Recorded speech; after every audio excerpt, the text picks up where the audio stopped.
niya, sa mga hadith niya, nalaman natin yung mga pangyayari sa Abyssinia. Kaya halos lahat ng nalalaman tungkol sa Al-Najashi ay mula sa kanyang kwento. Kabilang dito yung kwento ni Ja'far bin Abi Talib, radiyallahu ta'ala anhu, nang magsalita siya sa harap ng Al-Najashi. Siya yung nag-narrate yun, no?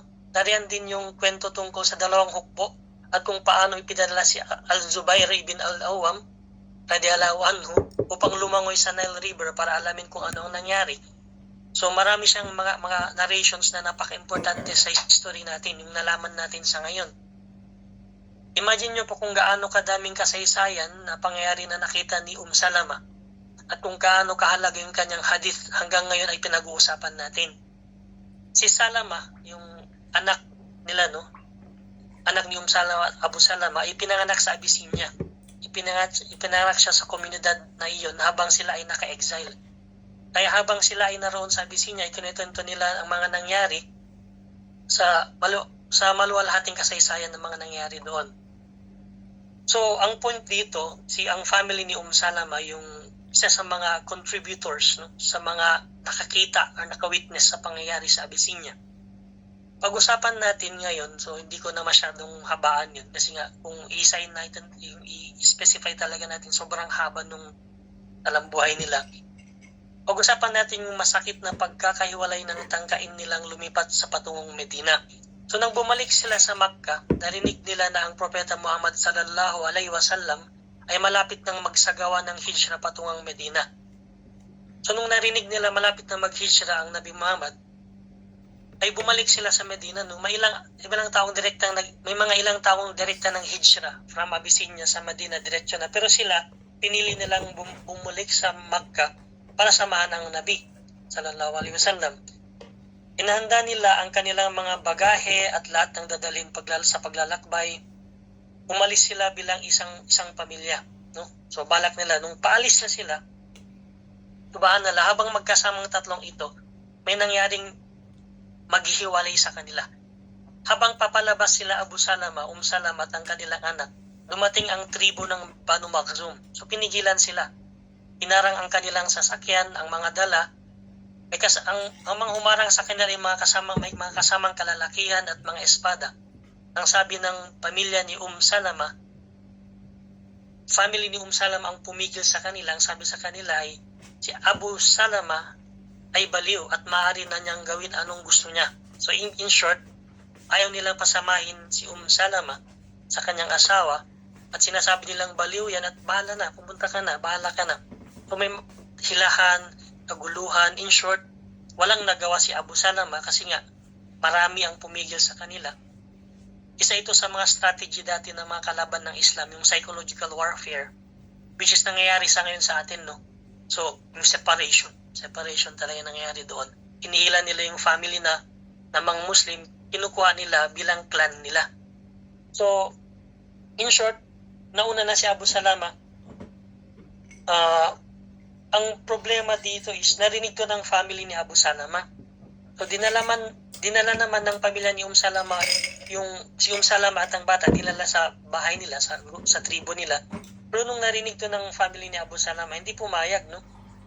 So lalong lumala ang sitwasyon ng maritingan ng family. Hindi na ito tungkol sa reliyon kundi sa karangalan ng pride ng family. So napaka-importante dati yung pride ng family nila. So ba't ganun? No? Parang kinuha yung anak ng family namin. Sinabi nila kung si Salama ay mananatili sa inyo, ang bata naman na si Salama ay sa amin. So dahil si Abu Salama ay mula sa aming family, nagkaroon muli ng pagtatalo. So ibig sabihin ng family naman ni Abu Salama, hinila yung anak niya. Literal na hinila. Pilit nilang inaagaw mula sa kanya. Imagine nyo ang eksena na hinila yung baby sa nanay niya, hinihila hanggang sa na-dislocate po yung shoulders ng sanggol. So, in short, may kaguluhan na naganap, lubos itong nagwasak sa puso ni Salama. Isipin nyo, no, yung hirap ng kanyang dinanas, asawa niya at anak niya, nahiwalay sa kanya. So, araw-araw umiyak si Abu Salama. So, ito yung pinakamasakit na nangyari sa kanya. Pupunta siya sa Kaaba at doon siya umiyak. Inuulit niya ang kwento kung paano kinuha sa kanya ang kanyang anak at asawa umiyak siya kay Allah. So kay Allah siya umiiyak, no, nagdadua at humingi ng tulong. Isinusumpa niya ang mga taong sumira sa kanyang family at humingi siya sa Allah ng paraan upang makalabas sa kanyang paghihirap. So ang lesson dito po, importante yung paghingi ng tulong directly kay Allah. So, subhanallah, hindi lang to 1 week, hindi lang to 1 day, kundi isang taon niyang ginawa, araw-araw, yung paghingi ng tulong kay Allah. So, Brother Ali, kung may dua tayo, araw-arawin natin, wag tayo sumuko. Brother Ali, sa mga brothers ko na may mga dua, kung ano man yung dua natin, magpakasal, babayaran yung utang natin, or ano man ang dua natin, may problema kayo, gawin nating araw-araw, no? Hindi ko ripot si Allah. Subhanallah. Ar-Rahman Ar-Rahim. Makapang-creator natin yan. Lahat kaya nang gawin, no? So sa mga kapatid ko dito, tulad ni Salama, huwag tayong pumigil sa pagdadaa. Huwag nating pigilan yung pagdadaa. So, sa kalaunan, naawa ang pamilya niya at ibanilik sa kanyang anak. So, naawa sa kanya araw-araw ba naman, no? So, yung iba naman, sabi nila, andyan na eh, wala yung asawa niya, papuntahin nyo na. Kumbaga, tama na yung pagdudusa nila. So, di rin nila nakaya, family nila eh. So, ano pang mawawala sa inyo kung hayaan nyo silang umalis, no? Ano pang mawawala sa inyo? Sabi nila, hayaan nyo nang makasama ng kawawang babae niya ng kanyang pamilya. Kaya ang family ni Al-Mughira ibn Abdullah ay nagsabi na, sige, pabayaan na natin. So, in short, ibinilik din ng Banu Asad, yung anak niya, binimilik yung sanggols kay Salama, at hindi nag-atubili. May ako sa Tagalog. Hindi siya humingi ng kasama, no? Hindi nagdalawang isip si Salama. Hindi siya humingi ng kasama. Ang point niya dito, mag-isa niyang isinakay ang kanyang sanggol sa kamelyo. At nagsimula siyang maglakbay patungong Medina.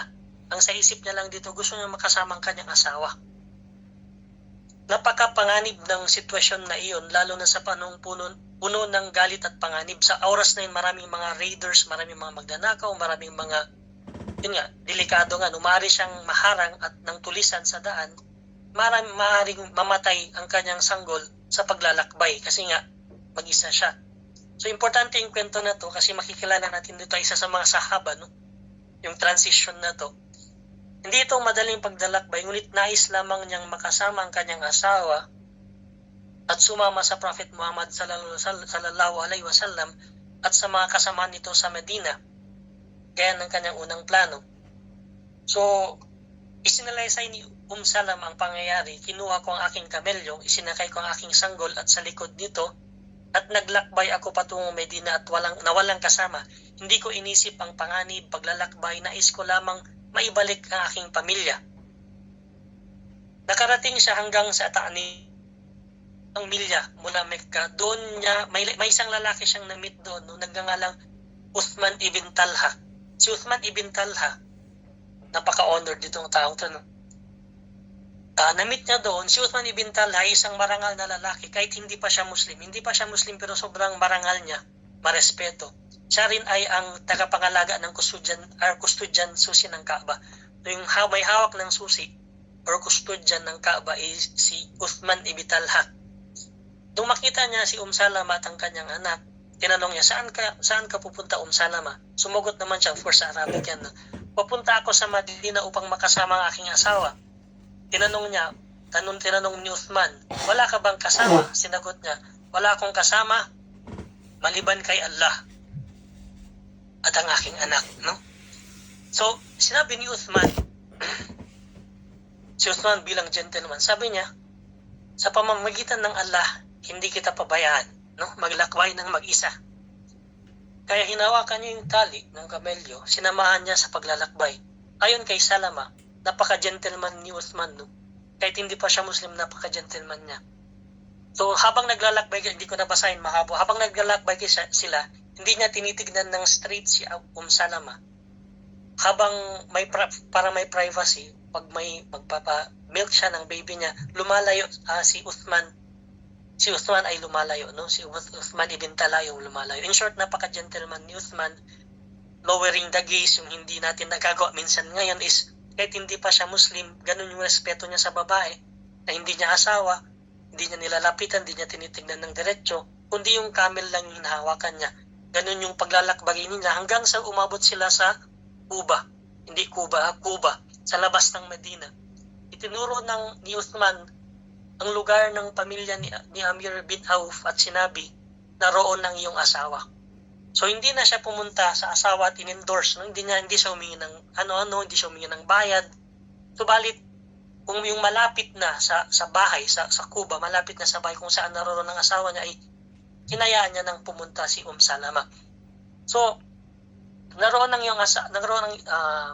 pagkatapos nito bumalik na si Uthman sa Mecca nang naglalakad. Imagine na naglalakad lamang siya from Medina to Makkah.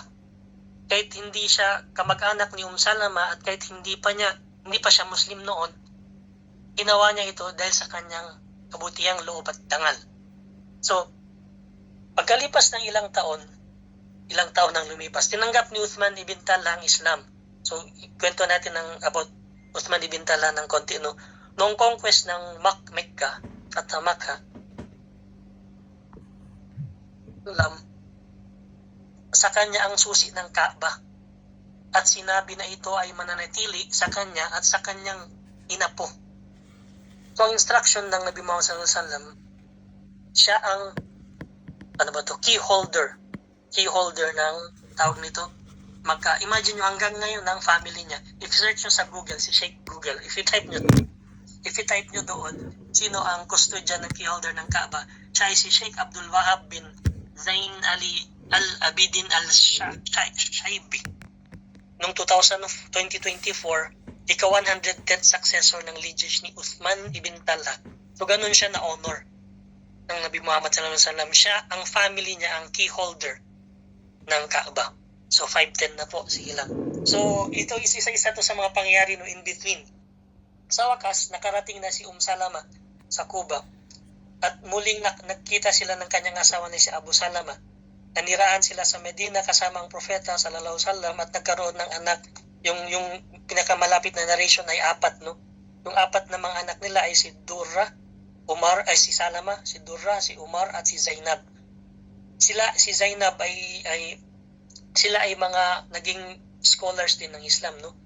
Si Abu Salama ay lumahok sa Battle of Badr, no?